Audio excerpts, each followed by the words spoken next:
নমস্কার বন্ধুরা, তোমাদের সকলকে স্বাগত সনাতনী শ্রাবণী চ্যানেলে। আজ আমি রাখি উৎসব নিয়ে কথা বলবো।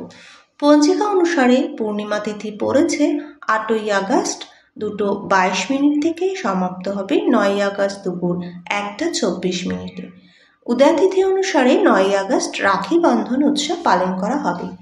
ভদ্রার উপস্থিতিতে সমস্ত ধরনের শুভকর্ম বর্জিত করা হয়েছে শাস্ত্র মতে। ভদ্রকালে রাখি বাঁধলে প্রতিকূল প্রভাব পড়ে। শ্রাবণ পূর্ণিমা শুরু হবে 8ই আগস্ট আর শেষ হবে 9ই আগস্ট। তবে 9ই আগস্ট ভোর রাত 1:52 অবধি থাকবে। এই সময় পাতাল থেকে ভদ্রার পাশ হবে, তবে সূর্যাস্তের আগেই এই ভদ্রা সমাপ্ত হয়ে যাবে।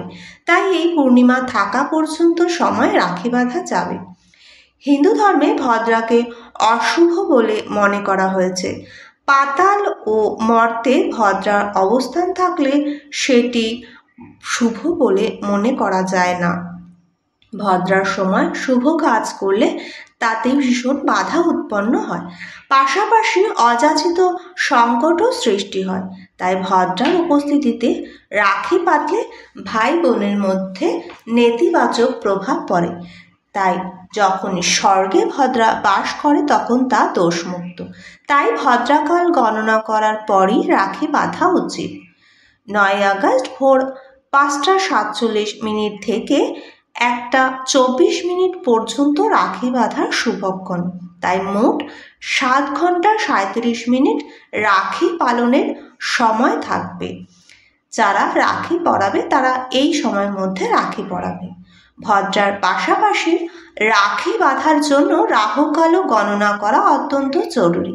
তাই 9ই আগস্ট রাহুকাল থাকবে 9:07 থেকে 10:47 পর্যন্ত। তাই এই সময় বাদ দিয়ে রাখি বন্ধন উৎসব পালন করা উচিত। ভিডিওটি এখানে শেষ করলাম। কেমন লাগলো অবশ্যই কমেন্টের মাধ্যমে জানাবেন। প্লিজ তোমরা বেশি করে লাইক, শেয়ার, সাবস্ক্রাইব করো। নমস্কার।